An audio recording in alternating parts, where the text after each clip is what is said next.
Bueno, mi nombre es Griselda Flecher, soy profesora titular de la materia de Diseño y Estudios de Género de la Facultad de Arquitectura, Diseño y Urbanismo de la UBA y también soy coordinadora de la unidad de género que funciona dependiendo de la Secretaría General de la Facultad.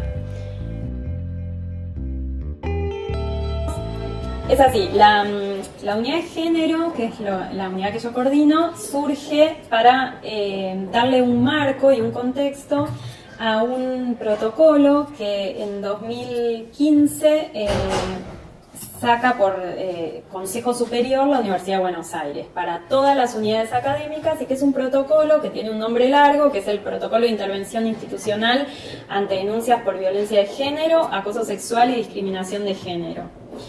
Y este protocolo en 2017 se insta para que todas las unidades académicas lo apliquen nombrando un referente. Entonces yo como referente de la FADU lo que hago es articular no solo lo que tiene que ver con la recepción de denuncias, sino también con establecer programas de sensibilización a la comunidad para prevenir situaciones de violencia o de discriminación.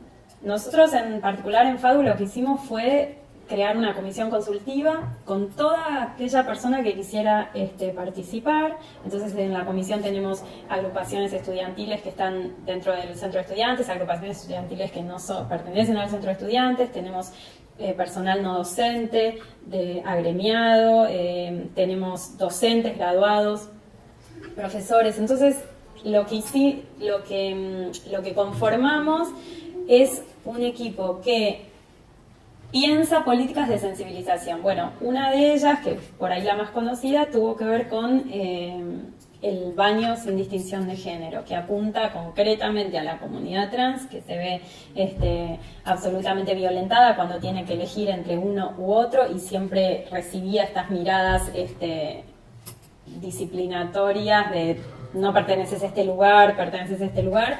Y por otro lado, diseñar un espacio que lo que haga es interpelar esa naturalización con la que aquellas personas que no nos vemos violentadas por ello, ni siquiera nos lo preguntamos, ¿no? En algo tan natural como es ir al baño, ¿no? Y eso que parece tan natural, bueno, tiene toda una construcción que es muy complicada para aquellas personas que no encajan en ese modelo. Entonces era una oportunidad de diseñar un espacio que invitara a la reflexión en estos temas. En cuanto a lo que tiene que ver con las denuncias, hemos tenido bastantes denuncias. Nosotros empezamos en marzo y hemos tenido un promedio de casi 3 denuncias por mes.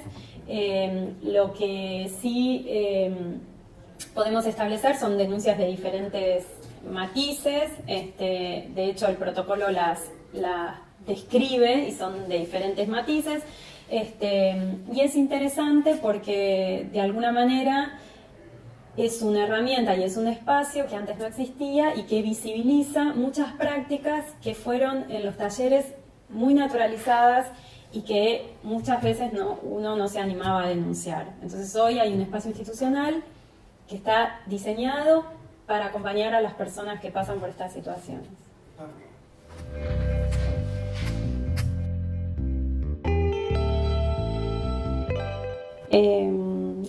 Esta materia de la que soy profesora titular surgió como una necesidad ya hace varios años de instalar esta temática en el nivel de grado para todas las carreras de la facultad. Y a partir de un proyecto que diseñamos se hizo un concurso de antecedentes, se presentaron los proyectos y bueno, ganamos la posibilidad de dictarla. Y iniciamos este año para todas las carreras con mucha demanda. La verdad que no sabíamos si cuando abrimos la inscripción iba a haber 10 inscriptas o 20 y la verdad que fue una inscripción de casi 200 personas contra todos los prejuicios, con casi 40% de varones inscriptos. Así que de alguna manera pudimos transmitir en la propuesta que se trataba justamente de discutir acerca de las construcciones sexogenéricas y no acerca de las mujeres solamente. Entonces, eso para nosotros era importante y era importante también pensar que todas las carreras pudieran interactuar pensando estos temas. Algo que nosotros ya hacíamos en el posgrado, con un curso que yo sigo dando en el posgrado ya desde 2014, pero que era importante, bueno, eso, hacerlo como más masivo y que se repensaran algunas cuestiones en el grado.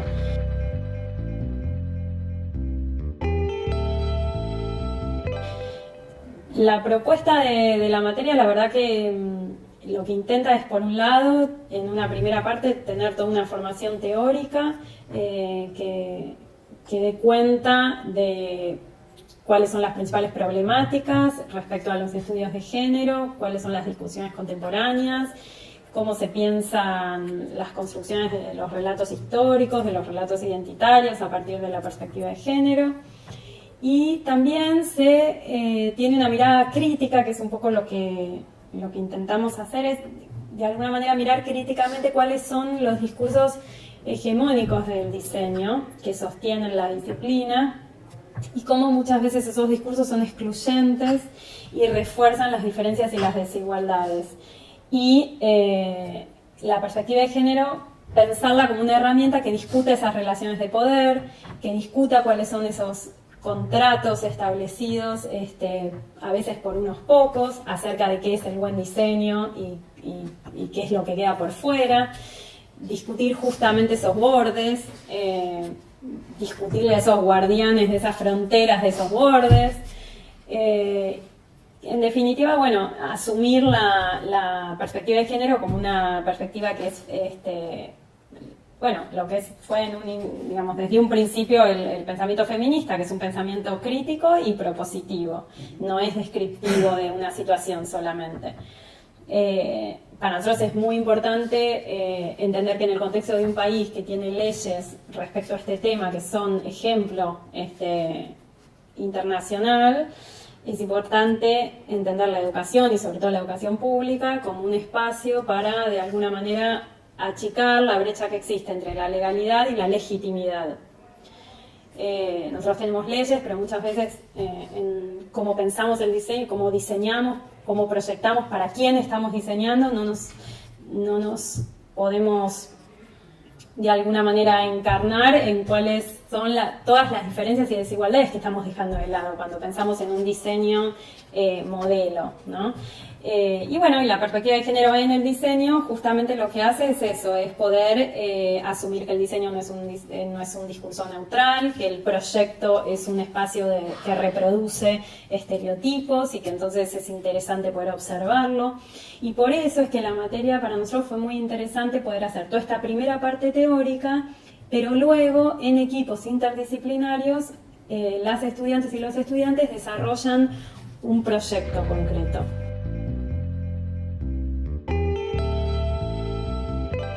La segunda camada y hemos tenido, la verdad que te diría que podemos, si yo pudiera elegir, tengo 50 proyectos con perspectiva de género que son absolutamente interesantes, que impactan en el contexto. Por ejemplo, tenemos desde una perspectiva que tiene que ver con pensar el urbanismo desde una perspectiva de género, tenemos una app diseñada para orientar a las personas que quieren salir a la calle caminando y que necesitan saber cómo llegar a un lugar lo más rápido posible o lo más seguro posible, teniendo en cuenta las problemáticas que se le presentan a las personas que caminan la calle. Las personas que caminan la calle habitualmente son las mujeres, los ancianos, los niños, digamos, y no son ese sujeto modelo productivo que anda en el auto de un lado para el otro. Esto lo explica muy bien Saida Mushi, también lo explica muy bien el colectivo Punt Six. Nosotros tomamos como referencia a estas maestras para poder traerlo acá a la facultad y pensarlo, y usamos su bibliografía. Y el desarrollo de este proyecto fue muy interesante, la verdad. Después tenemos proyectos también urbanísticos que tienen que ver con localizar puntos de cuidado. Por ejemplo, tuvimos este cuatrimestre que tenía que ver con espacios donde uno puede ir a estar a descansar, o puede, si está con un chico, cambiarlo, o puede dar de amamantar, o si sos un anciano que necesitas descansar o refrescarte, pues, digamos, espacios para pensar una ciudad que cuide a las personas que la habitan. Después tuvimos proyectos que tuvieron que ver con cuestiones más de lo que sería el diseño industrial, por ahí en el desarrollo y el rediseño de algunos juegos y juguetes. Tuvimos material didáctico para dar educación sexual integral en los colegios. Tuvimos una serie de materiales de audiovisuales muy interesantes que están colgados en nuestra página, en las que repiensan los estereotipos, trabajan con algunos lenguajes para discutir cómo se puede pensar esto de asociar determinadas actividades a determinados géneros, por qué. Después tenemos desarrollado todo lo que tiene que ver con diseño de indumentaria y textil, textiles que se adapten a los diferentes cuerpos, prótesis mamarias que se adapten a diferentes cuerpos, con diferentes colores, diferentes texturas. Fue un desafío que en realidad lo que hizo fue pensar la estructura de la materia. Y la estructura de la cátedra en realidad es una estructura abierta. Esto significa que nosotros tenemos un plantel docente, que ahora te voy a contar cómo es y cómo lo pensé, pero que también es abierta en el sentido de que tenemos el taller con las puertas abiertas para que vengan docentes de determinadas especialidades, para cuando nos damos cuenta que necesitamos que venga a corregir a alguien especialista en determinada temática, lo invitamos y viene y interactúa con las estudiantes y los estudiantes. Tenemos también invitados que vienen a dar clases. Tuvimos este año un profesor de Stony Brook, de Nueva York, que vino a hablar sobre todo lo que tiene que ver con cine y género y la construcción de identidades en el cine. Tuvimos a Zaida Mushi, que vino a hablar de urbanismo y género. Tuvimos a Carolina Quiroga. Tuvimos a las organizadoras del Festival Mujeres en Foco, que proyectaron los cortos de las ediciones anteriores. Es decir, es un lugar que está abierto, donde circulan muchas personas con diferentes saberes. El año que viene vamos a tener a Diana Mafia. Es decir, de alguna manera siempre se pensó que iba a ser un espacio donde iba a circular mucha gente por fuera de un grupo estable de docentes. Y el grupo se pensó, para mí fue fundamental tener a mi profesora adjunta, que es socióloga, que justamente lo que hace es tener como una perspectiva que garantice la interdisciplina, y eso tenía que verse también en todo el plantel. Tenemos diseñadoras industriales, arquitectos, diseñadores gráficos, tenemos de filosofía y letras una docente, o sea, es de imagen y sonido, sí. Pero de todas maneras, a mí hace unos años me dieron un consejo y yo lo seguí, que tenía que ver con que cuando pensás un equipo, más que pensar solamente, o en todo caso no solamente pensar en gente que conoce de un tema y que es idónea sobre alguna cuestión, sino rodearse de buenas personas y de buenos profesionales, de personas con las que uno sienta que disfruta construir un proyecto. Y esto se trata de construir un proyecto. Y para construir un proyecto vos necesitas primero eso, o sea, tener claro que el objetivo era pensar en construir algo, y que esa construcción también dependía de sumar al estudiantado. Es decir, que esta materia tenía sentido si teníamos gente en la materia. Si la materia la hacíamos hermosa, pero se inscribían 5, la legitimidad de la materia era nula. Entonces, cuando uno piensa los proyectos, como procesos de construcción, de deconstrucción, de pensar, de repensar, lo que necesitas es gente en la que puedas confiar. Y la verdad que eso lo pudimos lograr, pudimos conformar ese grupo. Es un grupo que está absolutamente consolidado, a pesar de que sistemáticamente hace un año que estamos trabajando. Hemos incorporado ayudantes de la primera camada, excelentes estudiantes que sumamos y que enriquecieron mucho la perspectiva de la materia. Así que sí, es un desafío de alguna manera conducir un grupo, pero es un re lindo desafío también.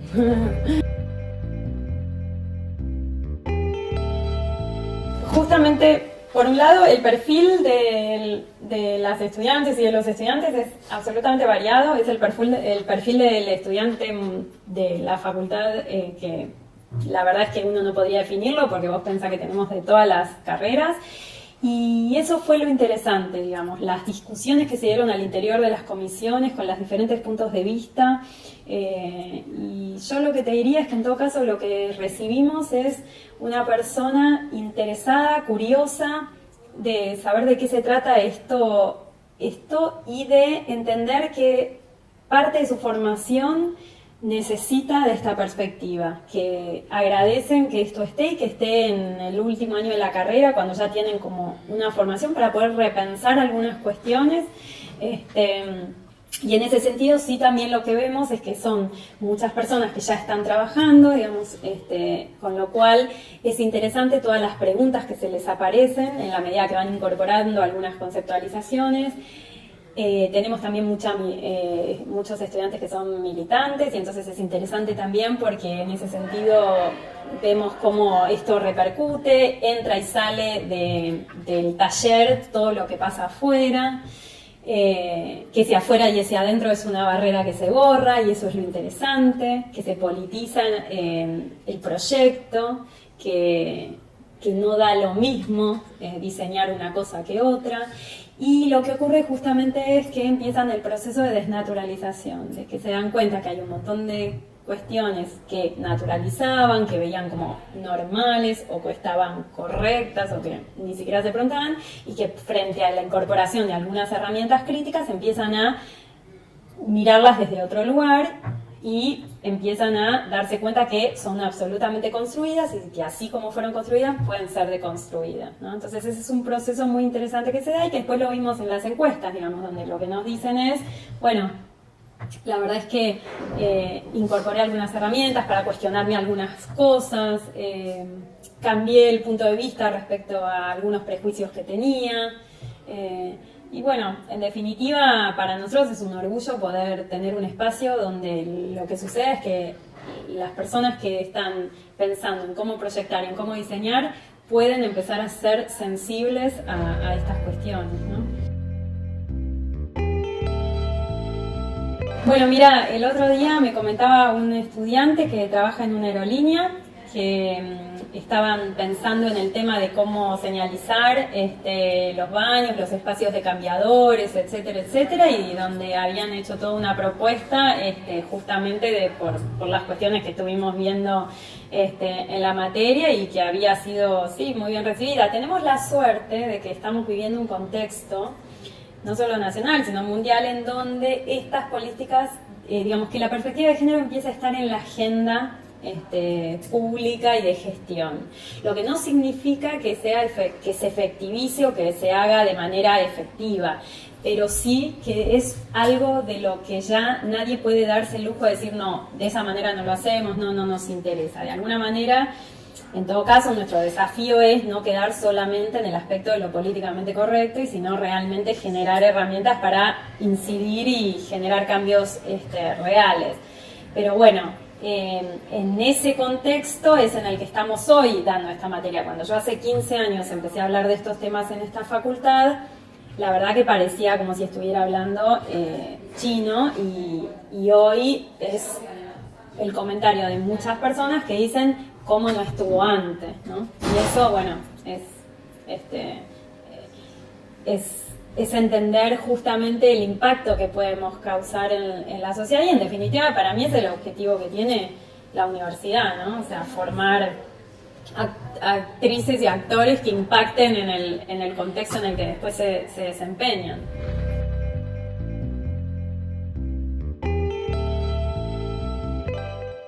Mira, lo que es interesante es que nosotros tenemos, por ejemplo, en la carrera de diseño gráfico, la mayoría de las estudiantes son mujeres. Eso ocurre en casi todas las carreras de la facultad. Pero después lo que vemos en el mercado laboral es que aquellos que ocupan los puestos de decisión y de poder generalmente son varones, con lo cual lo que se reproduce es lo que se reproduce en la mayoría de las disciplinas, que tiene que ver con el famoso techo de cristal y con esta situación también vital de muchas mujeres que por ahí frente a determinados acontecimientos personales de su vida, por cómo está organizado nuestra cultura, por ejemplo, en el momento en que son madres, se detiene su desarrollo profesional o su carrera, y que esto tiene que ver con cómo está organizada la economía del cuidado en el intrafamiliar y también en el mercado, digamos. Entonces, a la hora de ascender o de invertir en un sujeto productivo, siempre se piensa, por supuesto, en un varón, porque, bueno, no va a tener que... por eso es tan importante que haya instancias de legislación que tengan que ver con las licencias de maternidad y paternidad, que tenga que ver con la apertura de guarderías en los lugares de trabajo, que tenga que ver con el cupo. Cuando se habla del cupo, de lo que se habla justamente es de impactar en políticas puntuales que ayuden a determinados grupos que están por fuera de esto que se llama la famosa meritocracia, es decir, que no se trate de un discurso de, bueno, si son buenas van a llegar, porque las condiciones de las que partimos algunas personas no son las mismas que las de otras. Entonces, lo mismo cuando hablamos del cupo trans, del cupo laboral trans, digamos, tiene que ver con esto, con poder mirar no solo las diferencias, sino también las desigualdades que hay sociales.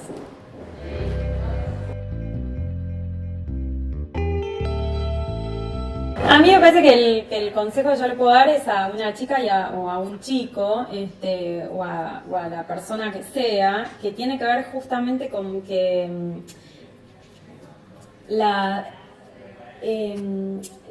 hay que... Cuando uno es un profesional, está en una situación de privilegio, y ese privilegio tiene responsabilidades. Y una responsabilidad es la de estar formado. Y formado no es solo en cuestiones específicas que tienen que ver con el conocimiento de determinados, no sé, programas o determinada teoría, sino también que tiene que ver con los derechos humanos. Y la perspectiva de género es sostener una perspectiva de derechos humanos. Entonces, cuando uno es un profesional, tiene que tener la responsabilidad y no se puede dar el lujo de decir, ah, no, bueno, no me di cuenta, lo hice, pero no pensaba, no, fue un chiste, no. Bueno, hoy realmente todo está dado para que, digamos, para poder asumir la responsabilidad de no reproducir, en definitiva, de no reproducir el patriarcado. Entonces, tanto mujeres como varones muchas veces reproducen estas lógicas. Entonces, lo que yo le diría a un chico, y se lo diría a una chica, y lo que le diría a una chica, le diría a un chico, y es: no reproduzcan las prácticas patriarcales, naturalicen y dense el lujo de no reproducir cuestiones que muchas veces están muy naturalizadas, que son muy aceptadas socialmente, pero que ya hoy tenemos todos los recursos y todas las herramientas como para no seguir practicándolas. Yo creo que la materia tiene una ventaja al ser optativa, que es que tenemos aquellas personas que nos eligen, y eso genera un clima de interés, de compromiso, que ayuda mucho a la dinámica del taller. De todas maneras, en cuanto a, si me preguntás si yo pienso si debería ser obligatoria, en todo caso, lo que pienso es que debería empezar a llegar la perspectiva de género de manera transversal a todas las materias de la facultad, es decir, que no se encapsule en una temática, en una materia en particular, en un momento en particular de la carrera, sino que realmente sea una problemática que se discute, ya que en el contexto y en la realidad en la que vivimos, con la cantidad de violencia de género que existe en nuestro país, la verdad que, bueno, es una asignatura pendiente, sobre todo porque además la perspectiva de género es una herramienta crítica para pensar otras, a aquellos que uno configura como un otro, ¿no? Entonces, en ese sentido, también pensar que no solo es una cuestión a veces por discriminación de género, sino también que nos invita a pensar en otras discriminaciones, que pueden ser por clase, por etnia, por edad. Entonces, en ese sentido, me parece que, de todos modos, hay muchos talleres que trabajan estas cuestiones, y a nosotros, por supuesto, que nos gustaría que sea obligatoria, pero también nos gusta, digamos, que sea un espacio que se elige y no que se impone, ¿no? Y por otro lado, si pienso, bueno, cómo debería crecer la materia lo que a mí me parece que tiene que tener es justamente estas puertas abiertas, este espacio de circulación de diferentes personas que trabajen la perspectiva de género desde diferentes enfoques y que puedan nutrirnos de manera interdisciplinar para poder pensar bueno, mejores proyectos más inclusivos y más democráticos, ¿no? Otra cuestión que es necesaria, me parece, es la de que estos proyectos, en algún momento estamos pensando en hacer alguna exposición, darles visibilidad, porque son proyectos que sería genial que puedan llevarse a cabo, digamos, que no queden meramente en el espacio del taller, sino que muchos de ellos aportarían mucho si se producen, si se implementan, así que en ese sentido, bueno, quizás establecer algunos vínculos con algunas asociaciones, fundaciones, laboratorios, institutos que puedan, con los que podamos interactuar y generar realmente estos proyectos, la verdad que sería, esa es una de las expectativas, digamos.